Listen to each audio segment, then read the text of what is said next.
Hello दोस्तों, मैं आप सबका स्वागत करता हूं मेरे इस चैनल इंडियन एक्स मुस्लिम साहिल पर। वीडियो शुरू करने से पहले मैं आप सबसे रिक्वेस्ट करता हूं, जिन लोगों ने अभी तक मेरा चैनल सब्सक्राइब नहीं किया है वो जल्द से जल्द चैनल को सब्सक्राइब कर ले और नोटिफिकेशन को ऑन कर ले, ताकि मैं जो भी वीडियो अपलोड करूं आप लोगों को पता चल जाए।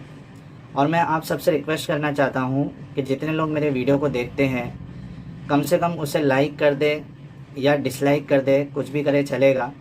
और जो कोई डिसलाइक कर रहा है वो कम से कम कमेंट बॉक्स में वजह बता दे कि किस रीज़न से वो डिसलाइक कर रहा है, ताकि मैं उसका जवाब दे सकूं।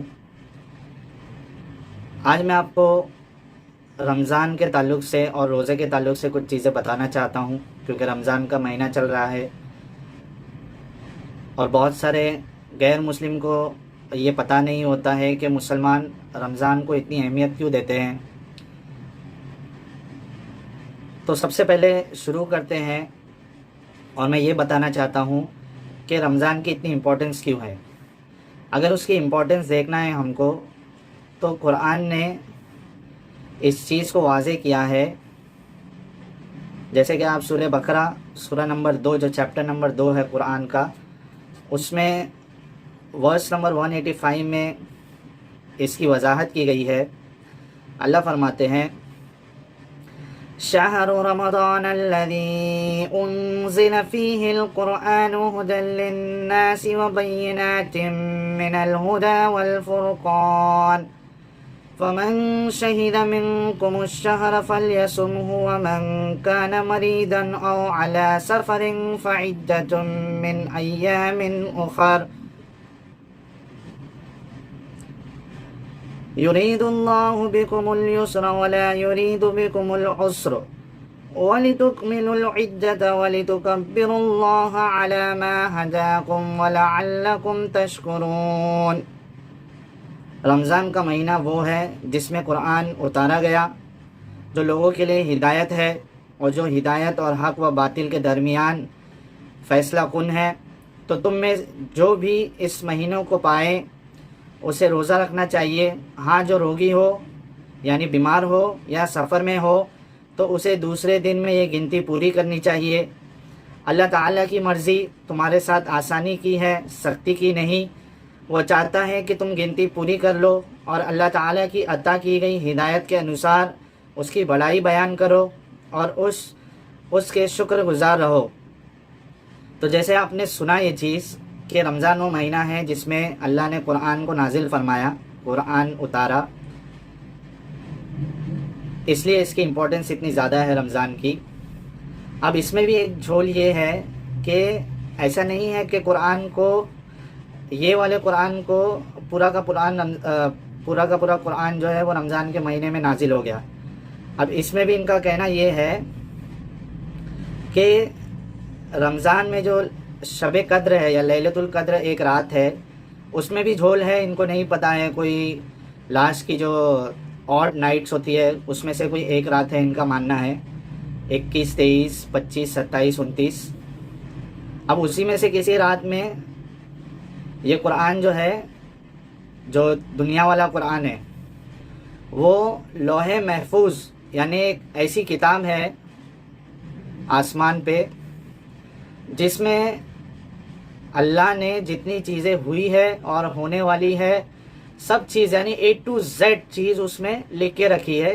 वहाँ से ये कुरान जो है रमज़ान के महीने में फ़र्स्ट टाइम उतारा गया था और उसके बाद बैतुल इज़्ज़त में इसको रखा गया और उसके बाद सिचुएशन के अनुसार जैसे जैसे ज़िंदगी नबी की गुजरती गई और जैसे जैसे मसले आते गए उस हिसाब से आयत को उतारते गए, ये इनका मानना है। ठीक है, ये मुझे तो बोंगी लगती है सब, यानी बहुत कंफ्यूजिंग है।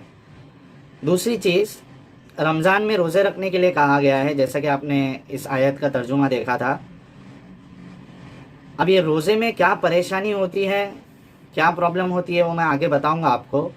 हाँ, इसमें अल्लाह ने इतनी छूट, कम से कम आसानी दे दी और वो कह भी रहा है कि हमने आसानी दी है कि अगर कोई इंसान बीमार है तो उसके लिए ऑप्शन है कि वो रोज़ा छोड़ दे और फिर बाद में رمضان گزرنے کے بعد وہ روزہ پورا کر لے. اور اگر کوئی سفر میں ہے، کدھر ٹریولنگ کر رہا ہے، تو اس کے لیے بھی ایک آپشن چھوڑا گیا ہے کہ ٹھیک ہے آپ ٹریولنگ میں ہو تو آپ روزہ چھوڑ سکتے ہو اور بعد میں اس کو پورا کر سکتے ہو. لیکن قرآن نے یا اسلام نے یہ دو لوگوں کو تو آسانی دی ہے، لیکن غریبوں کے بارے میں بالکل خیال نہیں رکھا ہے. غریب و مزدور اور جو محنت کرتے ہیں، کڑی محنت دھوپ میں بوجھا اٹھانے کا کام کرتے ہیں، ٹیکسی ڈرائیور ہے، یہ سب کے لیے کوئی آسانی نہیں ہے. ان کو کیسے بھی روزہ رکھنا ہی ہے. وہ آگے ہم دیکھیں گے کیا کیا پریشانی آتی ہے روزے میں. تو خیر اتنی بات آپ کو سمجھ میں آ گئی ہوگی جن کو نہیں پتا تھا کہ رمضان کا امپورٹنس اس لیے ہے کیونکہ اس میں قرآن اترا. اب اس میں روزے کا حکم بھی قرآن میں دیا گیا ہے. سورہ نمبر 2 یعنی سورہ بقرہ کی سورہ نمبر 2 اور آیت نمبر 183 میں اللہ فرماتے ہیں یا ایھا الذین آمنوا کتب علیکم الصیام کما کتب علی الذین من قبلکم لعلکم تتقون. اے ایمان والو، تم پر روزے یعنی رمضان کے روزے فرض کیے گئے جس طرح سے تم سے پہلے لوگوں پر فرض کیے گئے تھے تاکہ تم تقویٰ یعنی اللہ سے ڈر کا راستہ اپناؤ. اب یہاں پہ صاف ہے کہ روزے فرض ہے یعنی کمپلسری ہے لوگوں پر. اور روزے رکھنے کا مقصد یہ ہے، اس کا ایم یہ ہے کہ ایک انسان، ایک مسلمان، وہ اس کے اندر اللہ کا ڈر آ جائے، خوف آ جائے، اور وہ جو راستہ اسلام نے بتایا ہے اس کو مکمل طور پہ فالو کرنا شروع کر دے. اور دوسری چیز، قرآن اتارنے کا مقصد جو اس کے پہلے والی آیت میں ہم نے دیکھا وہ یہ ہے کہ لوگوں کو ہدایت ملے، اس لیے قرآن اتارا گیا ہے.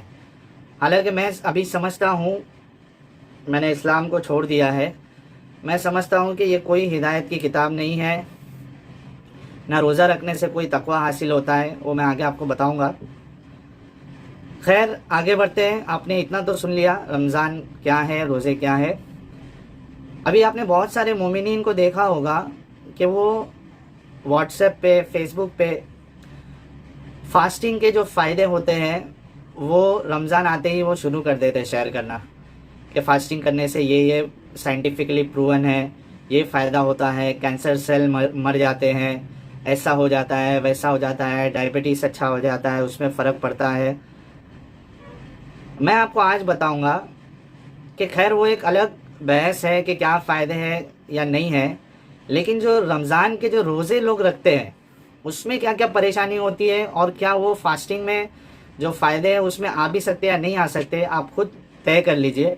میں آپ کو پریشانی کیا کیا ہوتی ہے رمضان کے روزوں میں وہ ایک ایک کر کے پورا سسٹم بتاؤں گا. یہ مسلمان خود بھی اس بات کو ریلیٹ کر پائیں گے، اور اکثر مسلمانوں کا یہی حال ہوتا ہے جو میں بھی بتانے جا رہا ہوں. کچھ مسلمان ایسے ہوں گے جن کے ساتھ الگ مسئلہ آتا ہوگا، پر اکثر لوگوں کا یہی حال ہے.